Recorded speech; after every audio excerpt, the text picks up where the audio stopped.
자, 그럼 이제 영화 데드맨의 주역분들을 무대 위로 모셔보도록 하겠습니다. 조진웅 씨, 김희애 씨, 이수경 씨, 하준원 감독님까지 무대 위로 모시겠습니다. 나와주세요. 네, 반갑습니다. 안녕하십니까. 반갑습니다. 네. 반갑습니다. 네.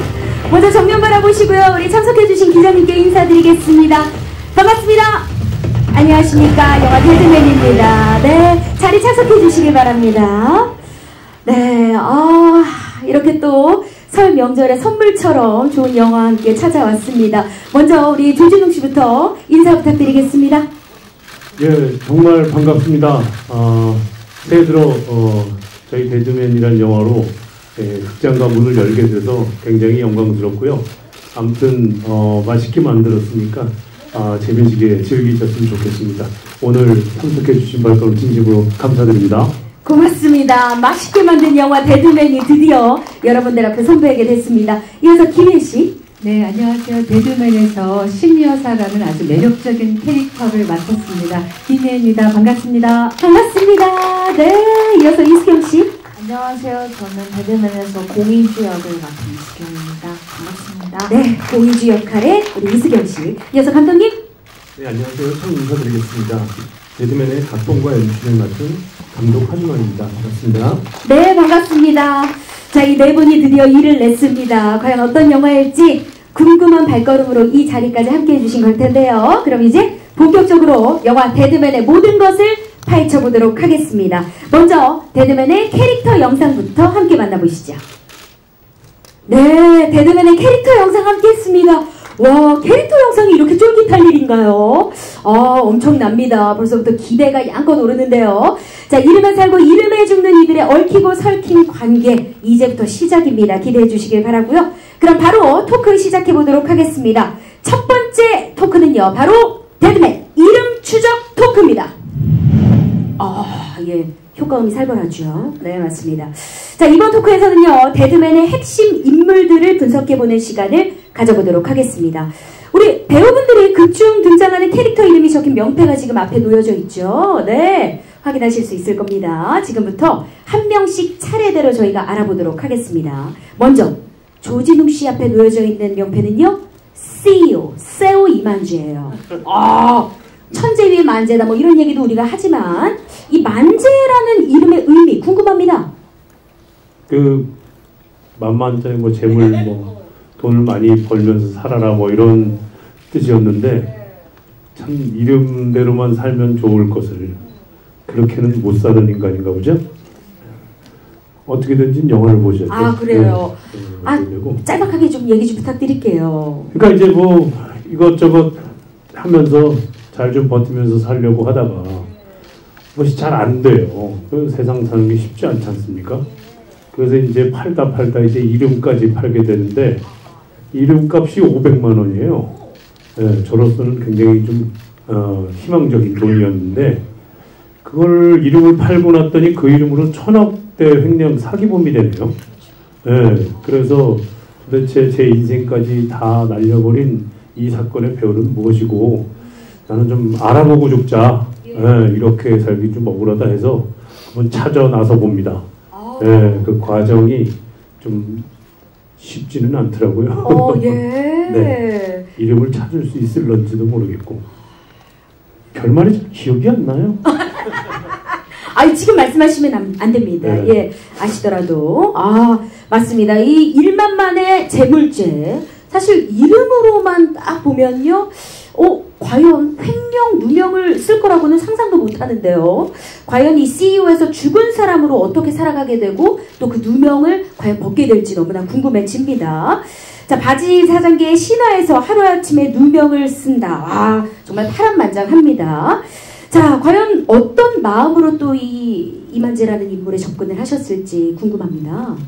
처음에는 굉장히 잘 만들어낸 이야기거리구나라고 얘기를 했는데 느껴졌었죠. 근데 감독님께서 이 영화를 만들기까지의 취재를 한 5년 정도를 아주 꼼꼼히 하셨더라고요. 그리고 이런 비극적인 일들이 실제로도 있는가 사실은 많이는 분들이 잘 모르지만 이쪽이 굉장히 좀 무서운 공간이구나.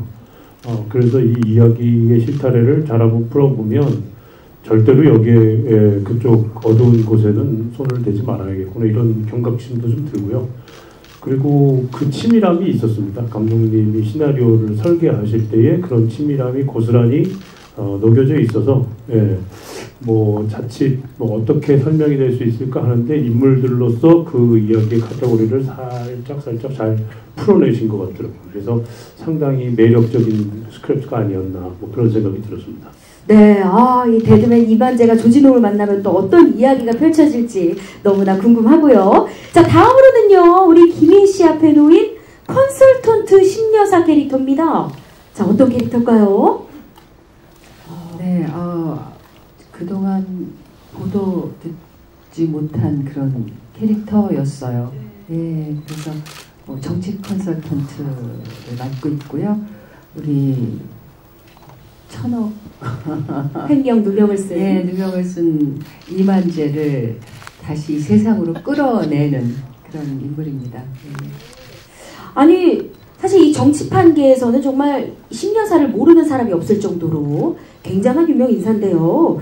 신여사 캐릭터만이 갖고 있는 이 특별함이 있을 것 같습니다. 사실 저는 김희애 선배님과 이 신여사가 잘 매칭이 안 됐는데 보다 보니까 매력이 장난 아니더라고요. 네, 너무 매력적이어서 아마 여배우라면 너무나 탐낼 만한 그런 역할이고 전에 들었는데 우리 하준원 감독님이 봉준호 감독님 그 괴물을 같이 공동집필 하셔서 친분이 있으셔갖고 이 시나리오를 한번 보여드렸대요. 근데 이 심여사 캐릭터는 이제 각 캐릭터마다 어떤 배우가 좋을까 이렇게 의논하다가 심여사는 누가 했으면 좋겠냐 그러는데 떠오르지가 않더래요. 캐릭터가 한국에서는 한국 이렇게 배우로서는 좀 매치가 안 되는 그런 거였는데 제가 그렇다는 게 아니고요. 그래서 저한테 시나리오를 주시게 됐고 조금 한국화해서 심여사라는 캐릭터가 나왔는데도 불구하고 하여튼 저에게는 너무나 신비롭고 정말 귀한 그런 역할이었어요. 네, 그래서 너무 행복했습니다. 네, 정말 그 신비로움을 김희애가 아니면 표현해낼 수 없었기 때문에 또 우리 감독님께서 대본을 선뜻 우리 김희애 씨에게 주신 것이 아닐까 생각이 들고요. 매 순간 심여사로 살고 있었다라고 우리 감독님께서도 말씀해 주셨던 기억이 납니다. 네. 그러면 이 심여사만이 갖고 있는 특별한 매력을 좀 꼽아주신다면? 굉장히 파워가 있어요. 파워하면 뭘까요? 돈. 그래서 뭐 자가용 비행기도 있고 너무나 파워풀해서 뭐 물론 내적으로나 외적으로나 그래서 이만재에게 완전히 다른 세상을 저의 이익을 위해서 끌어내긴 하지만 글쎄요 이 영화에서 제가 빌런이 될지 아니면 우리 이만재의 큰 백이 될지 보시면 알게 되겠습니다. 네, 궁금합니다. 하이라이트 영상 속에서 이만재 줄게 하는 이 대사가 범상치 않음을 느꼈거든요. 기대해 보도록 하겠습니다. 자, 이어서 이수경 씨의 명패는요, 유튜버 공희주라고 적혀 있네요. 어떤 캐릭터일지 살펴볼까요? 네, 설명 부탁드립니다. 제 아버지가 그 이만재 사건에 함께 연루돼 있어서 억울하게 누명을 쓰고 돌아가셨어요. 그래서 그 진실을 밝히기 위해 이만재를 추적하는 유튜브를 운영하고 있는 그런 친구입니다. 질긴 인연이네요, 이만재와. 네. 그죠? 이 공희주도 심여사처럼 어쨌든 이만재를 쫓는 인물인데요. 공희주는 그럼 어떤 성격의 인물일까요? 또 유튜브는 또 어떤 채널이고? 굉장히 뜨거운 여성이에요. 굉장히 네, 집요하고 그런 뜨거운 여성이라고 생각이 들었고 처음에 시나리오를 봤을 때 근데 이제 초중반부터 그 목표만을 달려갔던 이 캐릭터가 조금 성격이 바뀌어요. 이만재를 만나고 나서부터.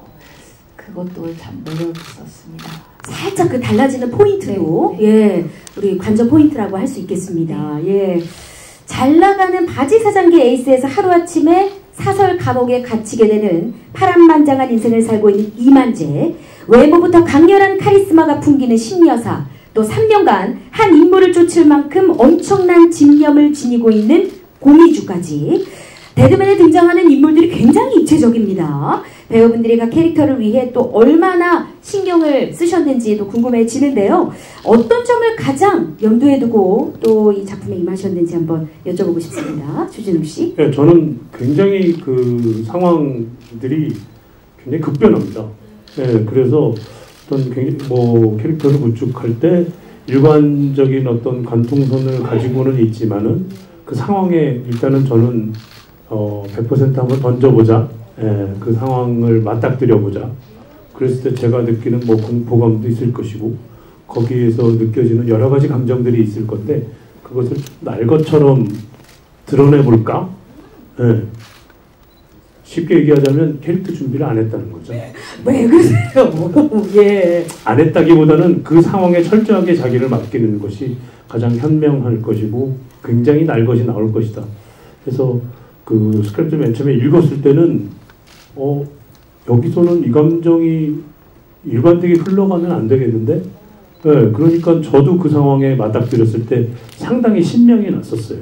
예. 거기에 뭐 의상, 분장 분들이 또 미술 하는 분들이 또 도움을 주셔가지고 연기할 때 참 행복하지 않았나. 예. 뭐 고생하고 뭐 그런 것보다도 너무너무 상황들 안에서의 급변하는 감정을 제가 스스로가 표출을 할 때는 되게 신명나고 재밌더라고요. 네. 그런 걸 좀 꽤 해봤습니다. 좋습니다. 처음에 저희가 하이라이트 영상 속에서도 살펴봤지만 관 속에서 일어나잖아요. 그렇죠. 예, 그런 처절한 상황 자체가 사실 이 이만재를 만들어내지 않았나 싶습니다. 그런 것 같아요. 네. 예, 그러니까 그 안에 상황 속에 더 들어가면 들어갈수록 더 끈적한 이만재를 표현할 수 있었지 않았나 그런 생각이 듭니다. 네, 맞습니다. 뭐 10마디 말로는 표현이 어렵습니다. 꼭 여러분들 서울극장과 함께 해주시길 바라고요. 이어서 우리 김혜희 씨도 답변 부탁드립니다. 어떻게 이 신여사에 접근을 하기 위해 노력하셨는지요? 네, 제 얘기하기 전에 조금 이만재 제가 볼 때 조진욱 씨는 뭐 너무 좋은 작품 많이 출연하셨지만 이 데드맨이 어쩌면은 조진욱 씨의 매력을 가장 잘 보여주는 처음부터 끝까지 그를 끌고 나가면서 정말 나락에 빠져서 관 속에까지 들어가는 그리고 또 다른 세상을 완전 본인의 의지 없이 상관없이 되게 이끌려가는 모습을 쭉 끌어가시는데 정말 데드맨에서 가장 매력적인 모습을 보여주지 않을까 저도 개인적으로 기대하고 있고요. 조진웅의 또 다른 발견으로 더 많은 사랑을 받게 될 것 같다. 와. 그리고 이제 신여사는 뭐 아까 말씀드렸지만 너무나 다채로운 매력을 갖고 있어서 이 왼쪽으로도 많은 변신이 필요했어요. 그래서 미술, 뭐 분장, 헤어 이 팀이 저를 너무 많이 이렇게 어떻게 하면 최대한 저 안같이 제가 뭐 여지껏 뭐 다른 역할 많이 맡았지만 그래도 가장 다르게 어떻게 보일까 그래서 해주셔갖고 배우는 최대한 그 전에 인물하고 다르게 보이는 게 가장 신나고 재미있는 작업이거든요. 그래서 행복했어요. 아니 점점 더 강해질 때마다 가르마가 더 타지더라고요. 막 9대1까지 가더라고요. 머리를 이만하게 만들고 뭐 하여튼 이제 눈썰미 좋으신 분들은 좀 알아봐 주세요. 제가 어떤 것을 했는지. 저 알아맞출래요. 네. 칼라렌지 하셨죠? 네. 정답이다. 와, 맞췄네요. 칼라렌지도 하고 물론 이제 몇십마다 한 건 아닌데 조금 더 신비감을 주고 조금 그런 걸 할 때는 아주 디테일한 것까지 좀 알아봐 주셨으면 좋겠어요. 네. 이 어마무시한 변신을 여러분들도 꼭 함께 확인을 해주셨으면 좋겠습니다. 자, 이어서 우리 이수경 씨는 또 공의주에 접근하기 위해 어떤 노력을 기울이셨을까요? 제가 사실 이렇게 아까도 말씀드렸다시피 이렇게 뜨거운 사람이 아니라서 이 미적지근한 저의 온도를 어떻게 하면 끌어올릴 수 있을까. 사실 이 촬영했을 때 굉장히 추운 겨울이었는데 그래서 계속 온도를 달아오르려고 노력을 깼고 저도 선배님들과 마찬가지로 분장팀의 도움을 굉장히 많이 받았어요. 제가 생각했던 것보다 더 과감한 스타일링이 되니까 아무래도 그거에 연기가 도움을 받더라고요. 네. 아니 곱슬곱슬한 헤어부터 그리고 저는 얘기 듣기로 이 하이라이트 영상 속 시위 장면을 위해서 굉장한 노력을 기울이셨다고 들었어요. 네, 제가 이제 그런 경험이 없다 보니까 실제로 하시는 분들을 지나가다가 이렇게 한번씩 더 열심히 살펴보기도 하고, 유튜버도 이런 채널을 운영하는 유튜버 분들은 어떤 식으로 이런 스피칭을 하시나 그런 것도 좀 연구를 했죠. 네. 지금은 뭐 이렇게 겸손하게 살짝 훑는 식으로 말씀을 하시지만 엄청나게 또 적군을 위해 노력을 했다라는 후문을 제가 들었습니다. 예. 아, 기대됩니다. 얼핏 보면은 이 세 인물이 사실 적대적인 것처럼 보이기도 하나 굉장히 필요에 의해 움직이는 것도 같습니다, 감독님. 이거 어떻게 이렇게 인물 구성을 하게 됐는지 또 감독님의 이야기를 한번 들어보고 싶네요. 네, 이 영화가 겉으로 보면은 이제 한 남자가 누명을 쓰고 자신의 누명을 벗기 위해 진범을 찾아가는 직선적인 이야기의 구조처럼 보이는데요. 자세히 들여다보면 이 세 캐릭터가 각자의 이해관계에 따라, 그러니까 하나의 이름을 두고 세 개의 목적을 가지고 톱니바퀴처럼 때로는 서로를 이용하기도 하고 돕기도 하고 배신해가면서 달려가는 이야기입니다. 제가 이야기를 설계할 때 이걸 하나의 오케스트라 공연이라고 생각한다면 이만재는 그게 공연의 흐름을 이끌면서 감정의 진폭을 가장 최대할 수 있는 악기라고 생각을 했고요. 신여사는 이 공연을 전체를 설계하는 지휘자, 그리고 공희주는 이 사건을 이제 객관적으로 외부에서 바라볼 수 있는 청중의 입장으로 두고 그렇게 구성을 했던 기억이 있습니다. 네, 와, 영화를 보면서 물론 내용에도 우리가 빨려들겠지만 이게 조화로운 오케스트라의 반주를 듣는 느낌으로 함께 해주시는 것도 또 관전 포인트가 될 수 있겠습니다. 이 흥미로운 구성 빨리 만나보고 싶은 마음인데요. 자, 이어서 이 세 분이 과연 어떻게 이 영화를 만들어 왔을지 궁금해집니다. 데드맨의 제작기 영상을 저희가 준비했거든요. 함께 만나보시죠. 데드맨의 제작기 영상 함께 만나봤습니다. 감독님과 또 제작진 우리 배우분들의 뜨거운 열정과 노력이 여기까지 느껴집니다. 또 서로를 신뢰하는 마음으로 한씬한씬 만들어가는 모습까지 저희가 이렇게 엿보고 나니까 빨리 2월 7일이 좀 왔으면 좋겠다라는 마음까지 들었습니다. 자, 그럼 바로 다음 토크 이어가 보도록 하겠습니다. 두 번째 토크는요, 바로 데드맨 매력 추적 토크입니다. 네, 매력이 뭐 이만저만 아닌데 사실 이 토크로 끌어내기가 굉장히 난항을 겪을 거라고 생각이 듭니다. 저희가 딱 3가지 키워드를 가져와 봤거든요. 첫 번째 키워드부터 한번 만나보겠습니다. 첫 번째 키워드 바로 소재 추적입니다. 과연 어떤 소재를 추적하게 될지. 이 데드맨은요, 회사를 운영하는 데 필요한 명의만 빌려주고 실제 경영에는 참여하지 않는 서류상의 대표, 즉 바지 사장 세계를 그려낸 범죄 추적극입니다. 하준호 감독님, 이 바지 사장 세계를 소재로 하게 된 이유가 특별히 있을까요? 네. 그 사람들은 모두 이름을 가지고 태어나고 그 이름에 대해 책임을 지고 살잖아요. 그래서 우리가 뭐 사인을 하는 것도 이름으로 하고 인감도 할 때 이름으로 파는 것인데요.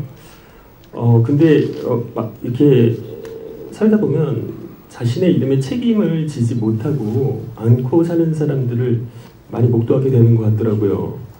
그래서 어떤 문제가 발생했을 때 그 문제를 책임져야 될 사람이 책임지지 못하고 않고 대리인의 이름으로 그 자리를 대신하는 여러 사건들을 이렇게 보면서 감독이자 작가로서 어떤 사회적인 문제의식 같은 것도 한번 느끼게 되고, 이건 이야기로서 한번 다뤄봄직하겠다.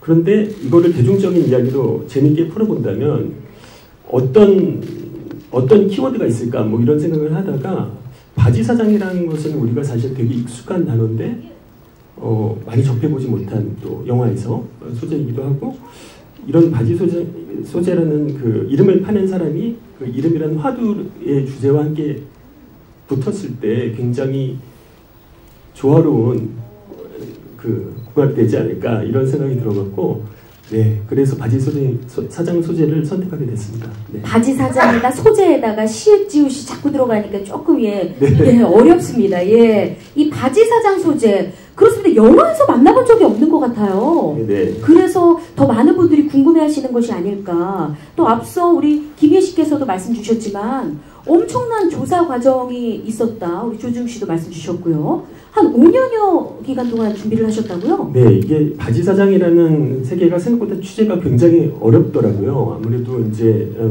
본인들의 어떤 정체를 노출하시는 경우도 별로 없고 또 이 명의 거래를 또 취재를 해야 되는데 그거 역시 굉장히 취재하기가 어렵고 또 여기서 벌어지는 그 외국으로 넘어가서 벌어지는 어떤 이 범죄도 실제 있는 사건으로 제가 알고 취재를 접근했는데 되게 위험한 좀 취재였었어요. 그리고 아무래도 그런 취재 기간이 길어지다 보니 5년이라는 시간이 걸리고 그 방대한 자료로 여러분들이 굉장히 즐길 수 있는 아주 재밌는 영화를 만들려고 노력했습니다. 네, 사실 저도 오늘 이 자리를 준비하면서 친구들한테 항상 그렇잖아요. 뭐 대표라고는 하는데 생각보다 좀 시간이 여유로울 때 너 뭐야 바지야? 이러면서 막 물어보기도 하는데 이 데드맨을 만나고 나서는 이 바지 사장에 대한 그 의미를 좀 알고 나니까 함부로 꺼내기가 좀 어려워지더라고요. 우리 배우 세 분은 어떠셨을지 모르겠어요. 바지 사장에 대한 의미에 대해서 좀 잘 알고 계셨는지 또 이 세계에 대해서 아니요 전혀 알지 못해요. 그렇죠. 예. 그냥 뭐 취재 자체가 굉장히 힘드셨다고 말씀하시는 거 보니까 그만큼 드러나지 않는 그런 세계가 있지 않았나. 예, 그리고 그것이 만연되면 안 될 것 같고, 예, 그래서 좀 더 현명하고 올바른 방법들이 있었을 텐데, 그래서 그냥 바지 사장은 막연한 그런 단어가 아니었나 그런 생각이 들었었어요. 예. 지금 시나리오 처음 접하셨을 때는 어떠셨어요? 그러니까 저는 잘 꾸며낸 이야기라고만 생각을 했었어요. 네. 예, 그래서 그렇게 해서 피해자가 생기고 그런데 얼핏 지나가면서 뉴스 같은 걸 봤을 때. 거기선 바지 사장이라는 언급을 하지 않잖아요. 그런데 그 자체를 가만히 뜯어다 보면은 결국에는 그래서 뭐 해외에 어쩔 수 없이 갔다가 거기에서 뭐 그 죽음을 당하는 그런 경우 뭐 그것이 알고 싶다 뭐 이런 데서 본 적이 기억이 나더라고요. 그래서 실제로 있는 이야기입니까? 그랬더니 그렇게 될 수도 있는 일이다. 그리고 그런 사건이 있었다. 그래서 이게 프로그램에서 그 루포처럼 이렇게 나올 정도면 굉장히 만연되어 있는 건 아닌가. 네, 정신 똑바로 차리고 살아야겠다. 예. 네. 어떻게 보면은 데드맨으로 인해서 많은 분들이 또 알게 되지 않을까라는 생각도 하고요. 이런 집념으로 또 오늘의 데드맨을 또 우리 감독님께서 만들어내신 거겠죠. 우리 김혜 씨는 어떠실까요? 네, 처음에 대본을 읽을 때 너무 깜짝 놀랐어요.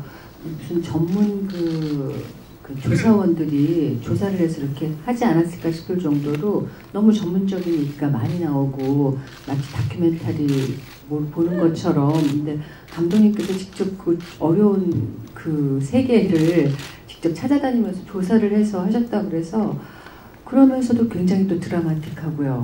예, 그래서 너무 깜짝 놀랐었고 아마 보시면 아실 거예요. 좀 이 허구와 진짜 이 세계가 막 넘나들면서 뭐가 진짜고 뭐가 드라마인가 싶을 정도로 아무튼 굉장한 탈색조 같은 그런 여러 가지 얘기들이 많이 나와서 재밌으실 것 같아요. 네, 영화지만 다큐멘터리를 보는 듯한 느낌도 살짝 받을 정도로. 우리 이수영 씨는 어떠셨나요? 네, 저도 선배님들처럼 비슷한 감상을 했던 것 같은데 또 저도 이제 시사 프로그램에서는 흔히 사실 접한 그런 단어잖아요.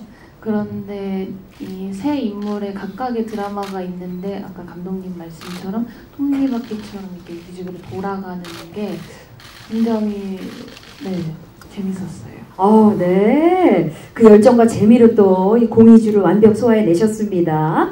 자, 그러면 저희가 이 영상 속에서도 매번 좀 확인을 하고 있는데 여기에 지금 함께하고 계신 세 배우분뿐만 아니라 우리 박호산, 이시훈, 최재웅, 유연수, 김원혜, 최수영 등 싱크로율 100% 캐스팅을 또 자랑하고 있지 않습니까? 우리 데드맨이. 우리 배우분들께 좀 여쭙고 싶어요. 이 중 가장 캐릭터 싱크로율이 높은 배우는 어떤 배우였는지. 한 분만 꼽기는 좀 어려울 것 같습니다만 어떨까요? 그렇죠. 예. 그렇게 한 분만 꼽기는 좀 그렇고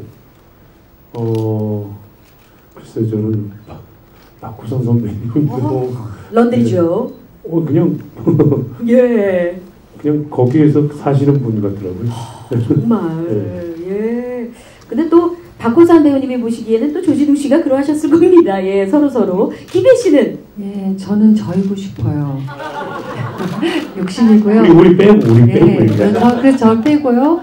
저 이제 제 소망이고 극 중에 힙스터로 나오는 최수영 씨 소녀시대 아니 어떻게 그렇게 노래도 잘하면서 연기를 잘하는지 그 인물에 딱 맞게 정말 시크하면서 아주 요즘 세대 MZ 세대처럼 하여튼 너무 매력 있었어요. 예. 전 다른 사람인 줄 알고. 예. 정말 맞습니다. 이렇게 다른 배우분들 보는 것도 또 관전 포인트가 될 수 있을 것 같고요. 네. 우리 이수경 씨는요?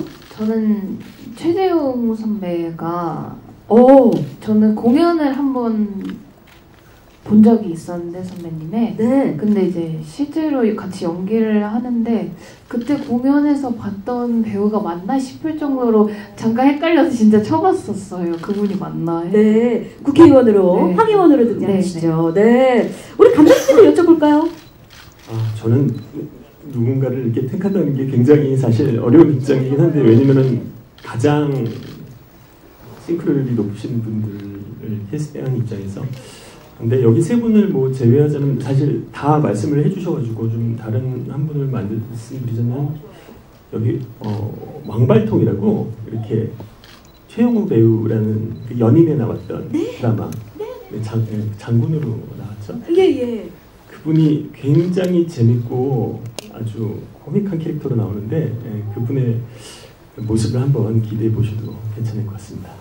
예, 좋습니다. 네. 일일이 뭐 열거할 수가 없습니다, 여러분들. 예, 모두 주목해서 봐주시길 바라고요.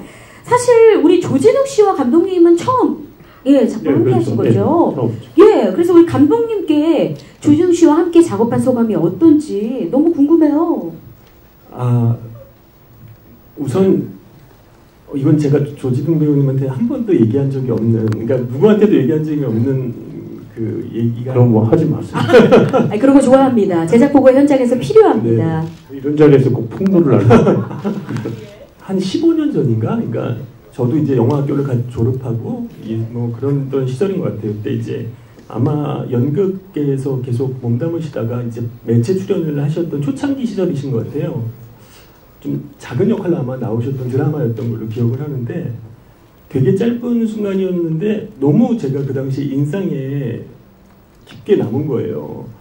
그래서 그때 저희 지금 이 영화 팔레트 제작사 대표님한테 전화를 해서 제가 이름을 찾아봤었어요. 그래갖고 이 조진웅이라는 배우가 있는데 나중에 우리가 분명히 저 이름을 기억해야 될 것이고 분명히 한국 영화계에서 우리가 저분과 함께 작업할 날이 올 것 같다 라는 얘기를 한 기억이 있는데 정말 그 이후에 저희 제작자님은 범죄의 전쟁을 같이 하셨고요. 저는 저희 데뷔작을 같이 하게 되는 그런 사실 사연이 있습니다. 그러니까 얘기를 한 번도 꺼내본 적이 없는 얘기인데요. 이거 완전 하조던의 감동 스토리예요. 네. 예. 와. 그 정도로 저에게는 뭐 사실 다른 말이 필요 없을 정도로 그 일화로 15년 전부터 어떻게 보면 물밑 작업이 마음속으로 저는 있었던 거네요. 네. 와, 야 그게 이제 데드맨으로 또 성사가 되고 그래서 이루어졌습니다. 너무 기뻤고요. 하여튼 작업하는 내내 더할 나위 없이 저에게는 의미 있는 주인공이었던 것 같습니다. 그렇군요. 네. 저도 행복했습니다. 훈훈합니다. 분위기 너무 좋고요. 예. 자, 그럼 이어서 우리 감독님께 또 우리 신여사 캐릭터의 김희애 씨를 캐스팅하기 위해 정말 많은 노력을 또 기울이셨다라는 얘기를 들었습니다. 감독님 어떠셨나요? 네, 사실 김희애 선배님과 데뷔작을 같이 한다는 것은 어떤 연출자든 굉장히 영광스럽고 뭐 상상할 수 없는 일이라는 생각이 듭니다. 그래서 사실 아까도 잠깐 말씀하셨지만 제가 이제 이 대본을 봉준호 감독님께 보여드린 적이 있는데 외국 배우만 생각이 난다. 처음에 이런 말씀하시는 거예요. 그래갖고 사실 그때가 아마 선배님이 이제 제가 대본을 드리고 그 무렵이 부부의 세계를 끝내고 나서 얼마 몇 개월 정도 후인데 제가 듣기로는 너무 많은 작품들이 쏟아지고 있으셔서 그러니까 저는 상상을 못했죠 사실. 근데 저희 제작사 대표님이 선배님 한번 들어보면 어떠냐 이래서 제가 사실 뭐 그게 말이 되는 얘기인가 이런 생각을 했는데 순간 너무 한번 연출자 욕심은 그냥 이거는 안 해보고 간다면 평생을 후회할 것 같다는 생각이 들더라고요. 그래서 그 저희 제작자님한테 일주일만 시간을 달라. 그리고 대본 그 심연사를 다시 다 썼어요. 처음부터 끝까지 대본을 다시 써서 대본을 드렸고 정말 빠른 시간 안에 답을 주셔가지고 너무 떨리는 순간이셨겠어요. 예, 그때 기억이 너무 선명하게 아직도 남아 있습니다. 네. 이렇게 해서 만나게 된 우리 네 분의 관계. 저는 이수경 씨께도 좀 여쭙고 싶어요. 야, 이 정말 조진웅, 김희애 선배님과 함께 작품을 한다는 것 얼마나 설레고 행복한 일입니까? 좀 많이 신기하긴 했어요. 왜냐면 제가 연기학원을 다녔을 때 중학생이었는데 그때 가장 존경하는 배우를 한 명 꼭 선택을 해야 되는데 그때 김희애 선배님이라고 했어요. 진짜로. 우와. 되고 싶은 배우. 네. 네. 멋있으셔서. 근데 실제로 촬영할 때도 선배님은 진짜 멋있는 배우다라고 생각이 들 정도로 이렇게 코앞에 같이 있는데도 계속 그 생각을 하면서 봤던 건 선배님 계속 집중하고 계시는 그런 모습을 보면서 그리고 진흥 선배는 제가 뿌리 깊은 나무부터 너무 좋아했거든요. 그래서 그때 선배님이 되게 수많은 짤들을 생성하실 때였는데 그걸 다 모으고 배경화면으로 해줄 정도로 정말로 좋아했던 선배님이라서 다들 남친 짤을 모을 때 그걸 모았군요. 와, 이렇게 연이 깊네요. 들여다보니까 뭐 앞서도 또 말씀을 주셨습니다만 우리 감독님께서 우리 이수경 씨가 또래에 가장 연기 잘하는 배우가 이수경 아닐까라고 또 말씀을 주셨잖아요. 역시 캐스팅 비하인드에 대해서 좀 한번 여쭤볼까요? 네, 우리 이수경 배우님은 아주 정말 연출자가 보기에 굉장히 매력적이고 그리고 대본을 그러니까 훨씬 더 입체적으로 그 캐릭터를 해석해오는 굉장히 깊이 있는 배우라고 생각을 해요. 그리고 이제 겉으로 우리가 이제 이미지적으로 되게 당찬 역할을 많이 맡아왔잖아요, 사실. 근데 그 당참 이면에 그 굉장히 깊이 있는 내면 연기를 잘 해내는 배우라서 다음 작품에서도 꼭 한번 다시 만나고 싶은 그런 배우입니다. 이렇게 또 보험을 드네요. 우리 이수경 씨. 네, 미리 축하드리고요. 우리 조진웅 씨도 이수경 씨 연기를 보고 좀 인상적인 면이 있으셨다고. 제가 그때 당시 부산영화제 내려가 있을 때 그래서 뭐 이수경이라는 배우가 캐스팅이 됐다. 영화제 때 소식을 듣고 이제 주변 분들한테 야, 우리 데드맨이라는 영화에 이수경이라는 배우가 캐스팅이 됐다는데 주변에 같이 자리를 했던 모든 분들이 제 칭찬을 막 하는 거예요. 그래갖고 그렇게 잘해? 그 어디 나왔는데? 그래서 제가 그게 딱 보니까 그 친구가 그 친구야? 그러면서 너무 좋아했던 기억이 나서 이제 사무실에 가서 영화사 사무실에 가서 이제 처음 만나게 됐는데 저기 앉아있는데 가자마자 되게 자랑을 했어요. 야, 주변 사람들 너 왜 이렇게 좋아해? 야, 너 연기를 이렇게 잘하고. 근데 현장에서 봤더니 매 순간 얼굴이 좀 달라요, 상황마다. 그래서 굉장히 좀 탤런트가 굉장히 풍부한 친구구나. 그리고 연기도 담백하게 하면서도 그 안에 심지가 있어서 야, 얘는 뭐 좀 일을 내겠다.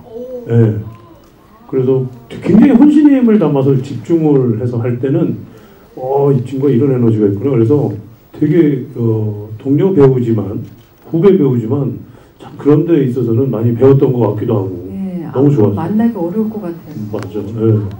저별로 가겠구나. 이수경 씨랑 같이 출연하게 돼서 너무 우리가 영광이에요. 야, 엄청난 극찬입니다. 지금 몸둘 바 몰라 하시는 우리 이수경 씨. 다음에도 같이 해주세요. 예, 분위기가 너무 좋고요. 이렇게 완벽한 캐스팅이 완성이 됐습니다. 데드맨을 통해 만나보실 수 있고요. 자, 이제 마지막 키워드만 남겨놓고 있거든요. 함께 만나보시죠. 로케이션 추적입니다. 네. 데드맨에는 사설 감옥부터 이태원 클럽, 폐차장, 신당 기자회견장, 야구 경기장 등 정말 다양한 로케이션 공간이 등장을 합니다.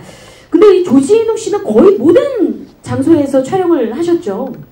뭐 그렇게 됐더라고요. 그렇죠. 네. 로케이션과 세트장을 통틀어서 좀 가장 인상 깊은 곳은 어디였나요? 아무래도 뭐 너무 느닷없었던 그런 감옥. 그쵸, 사설 감옥. 사설 감옥도가 익숙하지가 않으니까요. 그쵸. 그런 데는 제가 가볼 일도 없고. 예. 근데 그럴싸하게 했다. 뭐 이게 고정된 거라고 물어볼 수도 없잖아요. 어디 있는 교도소예요? 뭐 이러면서 뭐 설정상 중국 어디에 뭐 있다고 얘기를 들었는데 네. 그런 공간이 있을까 싶을 정도의 공간을 그 재현을 해내서 그래서 연기할 때는 상당히 재밌었죠. 네, 재밌었고. 네. 다른 데는 뭐 알잖아요. 폐차장이 어떤 분위기. 그렇죠. 뭐 이런 거는 다 아는데. 네, 그런 재미가 있었던 것 같아요. 네. 그 공간이 주는 힘으로 또 아주 멋진 장면들이 또 탄생을 했습니다. 우리 김희애 씨도 기억나나요? 사설 감옥에서의 촬영? 네, 그 첫 번째 씬이 굉장히 좀 강렬한데 너무 저도 기대가 되고 과연 이 장소가 어떻게 구현될까 했는데 너무 추웠고 저는 그래도 좀 입었는데 막 얇은 거 무슨 하나 입고 근데 좀 정말 너무 리얼해가지고요. 예. 근데 그 리얼도 리얼인데 그때 이제 심연사를 처음 만나는 장면이에요. 딱 했는데 사실 저는 뭐 정신이 없는 상태고 그랬는데 선배님 딱 걸어오시면서의 느낌이 압도? 이 전반에 걸쳐서 심연사가 가지는 그 압도감이 그때 그런 저는 사람입니다. 엄청나요. 그래서 여러분 보시면 아실 거예요. 너무 잘 딸려갈 수 있었던 그래서 매력적인 역할이에요. 네. 저는 이제 TV에서 보거나 영화 안에서 이렇게 보는 선배님의 모습이 있었는데 그때 실질적으로 맞닥뜨렸을 때 굉장히 압도를 당하더라고요. 와, 그렇군요. 그래서 되게 심령났었어요. 이만재 그 상황에 더 잘 녹아들 수 있게. 기대됩니다. 네.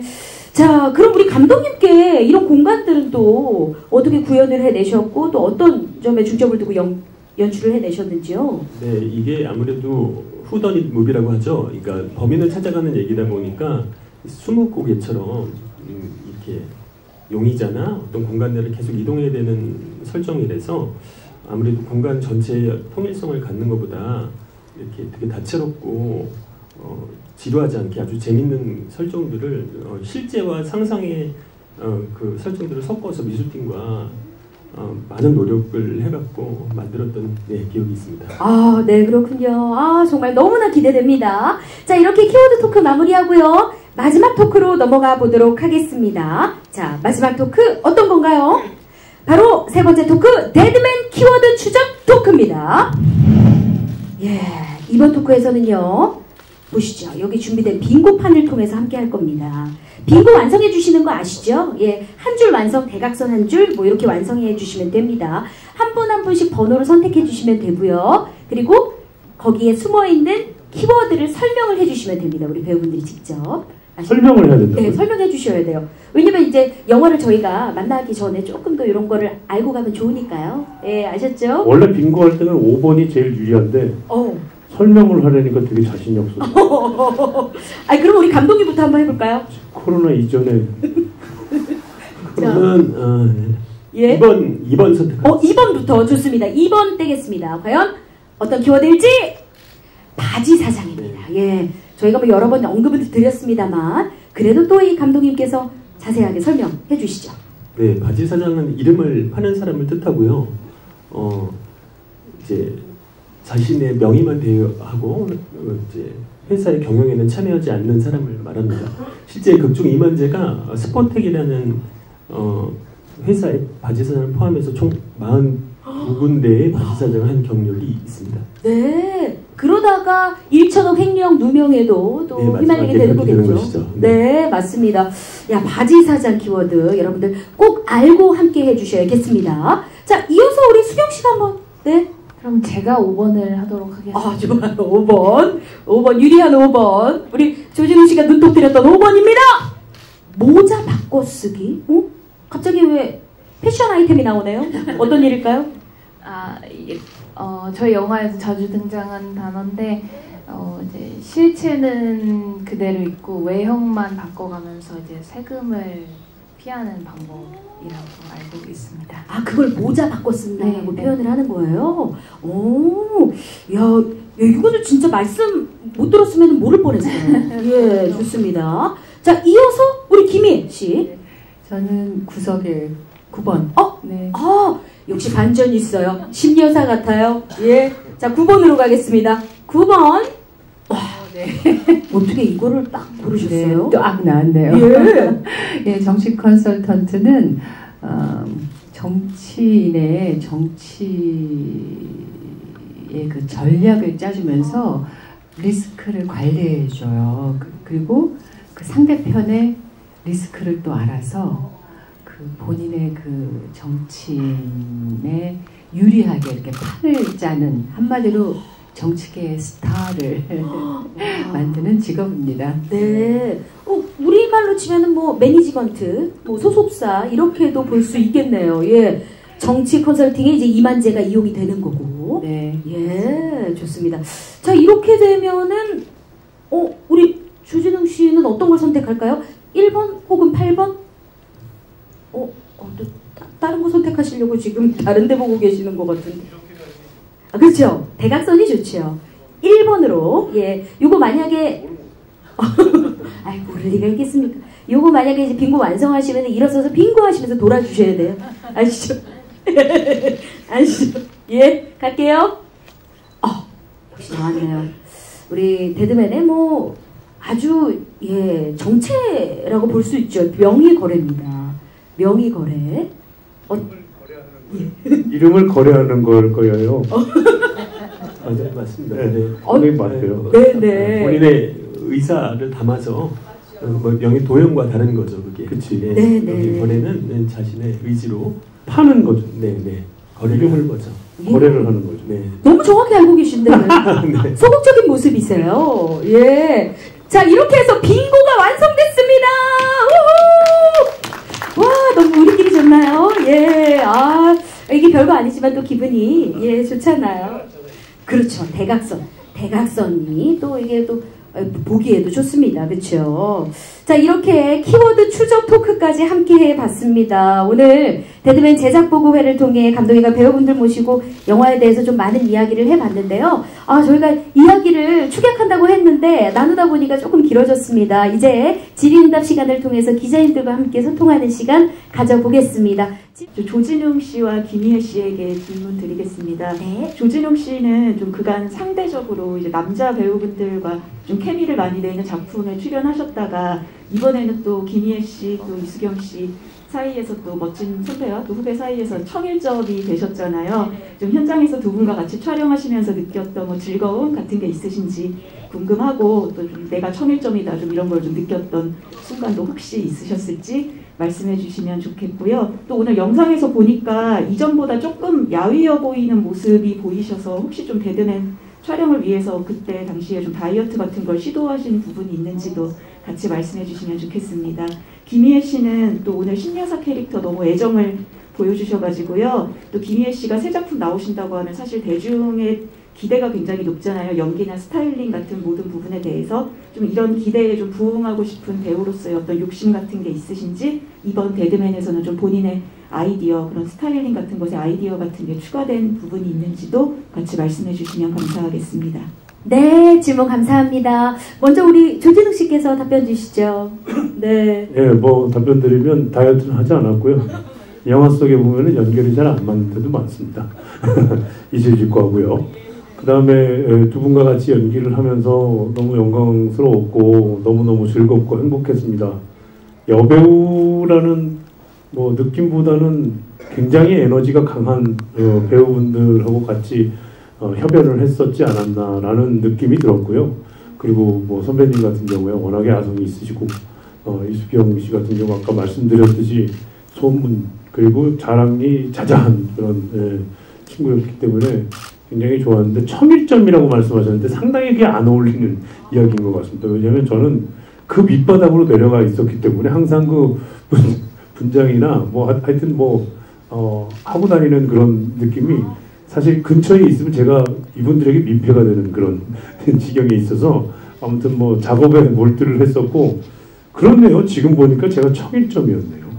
네, 그게 또 해본 사람 고기도 먹어본 사람이 먹는다고 그런 걸 너무 안 해버릇해가지고 네, 저는 아무튼 작업할 때 즐거웠지만 지금 보니까 그때 좀 나 1001점이야 뭐 이러고 조금 한번 내봤었으면 하는 아쉬움도 많이 남습니다. 아니, 왜냐하면 덧붙여주신 질문으로 이렇게 좀 기사도 정신을 발휘한다거나 촬영장에서 조금 뭐 힘든 부분에 있어서 조진웅 씨가 조금 뭐 힘이 되어드렸다든지 뭐 이런 지점이 없었나요? 라는 질문도 좀 해주셨거든요.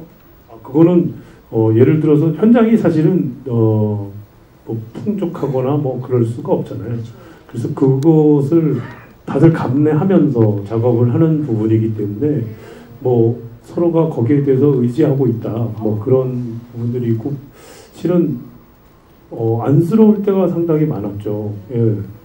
선배님 같은 경우 뭐 수경 씨도 마찬가지죠. 현장에서 뭐 이렇게 다른 말씀을 절대로 하지 않으시는데 어떤 날은 너무 추워가지고 어찌할 방법이 없었어요. 예. 제가 뭐 옷을 덮어드린다든지 그거 자체가 그래서 괜찮으실까? 저 친구는 또 옷이 얇고 그런데 지금 좀 괜찮은가? 뭐 우리 감독님이 또 강을 좋아하셔가지고 한강 다리 이런 데서 굳이 거기를 올라가가지고 왜 그러시는지는 잘 모르겠어요. 그때마다 되게 기사도 정신을 발휘했다 뭐 이분들을 내가 어떻게 했다 보다도 너무 안쓰러움에 안타까움에 그 걱정이 따뜻함이죠. 저는 괜찮습니다만. 아유, 그래서 하여튼 그런 생각들이 많이 납니다. 네. 아주 또 알뜰살뜰 이렇게 또 답변을 주셨습니다. 네. 이어서 우리 김희애 씨도 답변 부탁드립니다. 네. 그 역할이 굉장히 파워풀하고 굉장히 강한 역할이어서 저도 최대한 변신을 하고 싶었는데 분장팀, 헤어팀, 뭐 미술팀 분들이 더 막 많은 아이디어를 갖고 계셔서 저는 그냥 알아서 해주세요 이러고 뒤밀고 있었고요. 좀 낯설긴 했어요. 제가 생각했던 것보다 훨씬 볼륨감도 있고 옷도 되게 볼드한 액세서리도 많이 하고 근데 이제 저도 배우로서 어떻게 변신할지 개인적으로 너무 기대가 되고 그렇습니다. 그 아까 서도 말씀하실 때 취재 과정에서 그 위험한 순간이 있었다 뭐 그런 말씀하셨는데 좀 어떠한 해프닝, 뭐 위험한 순간이 있었는지 좀 설명을 좀 부탁드리고요. 그리고 앞으로 이제 영화 이제 데뷔를 하셨으니까 뭐 어떤 뭐 영화 나름의 철학, 어떤 영화를 좀 하고 싶다 그런 포부라든가 계획 있으시면 말씀해 주십시오. 네. 네, 감사합니다. 그 위험한 순간들은 이제 주로 이렇게 범죄 영화를 보통 쓰는 경우에는 취재를 하다 보면은 뭐 취재원도 있고 그리고 제가 이제 이렇게 깊이 들어가서 보면은 사실 노출을 시킬 수가 없는 경우들이 취재원의 경우 이제 되게 많더라고요. 그리고 실제 이 얘기조차 사실은 좀 언급하는 거가 이제 그런 과정에 있어서 좀 부담이 되는 면이 있는데요. 그래갖고 자세히 말씀드리기엔 제가 좀 그분들의 입장도 있고 해갖고 좀 말을 좀 아끼는 게 나을 것 같습니다. 네네. 앞으로는 또 어떤 작품, 어떤 장르의 영화를 함께하고 계신지? 뭐 지금 첫 작품을 이렇게 범죄 영화로 인사드리게 됐는데 이런 장르의 영화를 굉장히 좋아하긴 해요. 네, 근데 이제 그 안에서 좀 주제의식이 뚜렷하고 그리고 어느 정도 관객들에게 메시지가 있으면서 대중적으로도 굉장히 흥미로운 영화 뭐 이런 것을 찍는 게 대중 영화 감독으로서의 또 미덕이라고 생각하기 때문에 그런 작품으로 꾸준히 작품 활동을 하고 싶습니다. 네. 먼저 이제 본인이 생각하는 고미주 캐릭터의 싱크로율이 어떤지 좀 닮았다고 생각하는 점과 다른 점을 말씀해 주신다면 감사하겠습니다. 네, 고맙습니다. 어떨까요? 네. 일단 싱크로율은 굉장히 낮은 것 같고요. 왜냐하면은 아까도 말씀드렸지만 굉장히 뜨거운 여자인데 전 되게 미적지근한 사람이거든요. 그래서 그런 점에서 특히 다른 것 같고, 그 집요한 것도 어떻게 보면 지구력이잖아요. 전 어떤 순간의 집중력은 괜찮은 것 같은데 지구력에 조금 떨어지는 것 같아가지고 굉장히 좀 다른 캐릭터인 것 같아요. 아유, 그 지구력과 뜨거움이 없었으면 어떻게 지금 이 자리까지 오셨겠어요. 예. 뭐 자세하게 또 공의주를 들여다보니까 그렇게 닮은 점과 다른 점도 또 느낄 수 있었던 것 같습니다. 감독님께서 아까 이제 봉준호 감독님한테 이제 처음 시나리오 이제 보면서 보여드리면서 좀 상의도 하신 것 같은데, 봉준호 감독님께서 좀 어떤 얘기 해주셨는지도 궁금하고요. 그리고 조진웅 배우님은 아까 이제 하준호 감독님께서 좀 과거부터 눈여겨보신 좀 감동의 일화를 말씀해 주셨잖아요. 그 이야기를 뭐 오늘 들으셨는지 이미 알고 계셨는지는 모르겠지만 그 일화를 듣고 좀 어떠신지도 궁금합니다. 네, 좋습니다. 먼저 우리 감독님, 네, 답변 부탁드립니다. 네네. 감독님은, 봉준호 감독님은 이제 뭐 이렇게 대본을 보시고 이건 들어갈 영화다, 안 들어갈 영화다라는 거를 좀 직관적으로 말씀해 주시는 편이에요. 그래갖고 대본에 대해서 이제 구체적인 어떤 방향이나 뭐 캐스팅에 대한 조언은 많이 해주시는 편이고요. 네, 근데 하여간 이 작품은 들어갈 것 같다라고 힘을 주셨던 기억이 있습니다. 네. 아우, 너무나 큰 힘이 되셨겠어요. 네. 이어서 우리 조진웅 씨, 아까 저도 미처 질문을 못 드렸는데 그 15년 전이라고 하셨는데 그때는 제가 정말 듣보잡이일 거였거든요. 거기서 그걸 골라내기도 힘드셨을 텐데 등치가 커서 잘 보여서 그랬나? 아무튼 너무 감개무량합니다. 네, 감독님께서 그렇게 생각을 하셨었다는 것도 상당히 저에게는 의미가 있는 이야기인 것 같고요. 그것에 비해서 데드맨 할 때 아마 감독님께서도 그렇고 굉장히 좀 뜨겁게 작업을 했던 것 같습니다. 아마 근데 현장에서 말씀하시거나 그런 적은 없으셨어요. 오늘 이 자리에서 처음 들으시는 거죠. 네, 그래서 좀 더 저희들이 잘 할 수 있게끔 장을 많이 열어주신 점, 그래서 오늘 그 얘기는 참 감동스러웠고 여기까지예요. 네, 너무 감동의 말을 잊지 못하고 계시네요. 예, 질문 주신 기자님 감사드리고요. 네, 저희 영화 데드맨에 애정을 갖고도 질문해 주신 우리 기자님들 다시 한번 감사드립니다. 자, 이것으로 제작박 보고회를 마치고 이어서 포토타임을 진행해 보도록 하겠습니다. 감독님과 배우분들 개인 컷을 시작으로 배우 3분 단체 촬영, 또 감독님과의 단체 촬영 이렇게 진행하겠습니다. 자, 먼저 우리 배우 3분과 감독님은 무대 밖으로 잠시 대기해 주시기 바랍니다. 네, 함께 해주신 우리 배우 3분과 감독님, 네, 감사드리고요. 한 분 한 분 무대 위로 모셔서 포토타임 진행해 보도록 하겠습니다. 아래쪽에 계신 우리 영상 기자님들을 향해서도 사진 기자님들께 또 좋습니다. 날 살릴 순 없어도 다 죽일 순 있거든.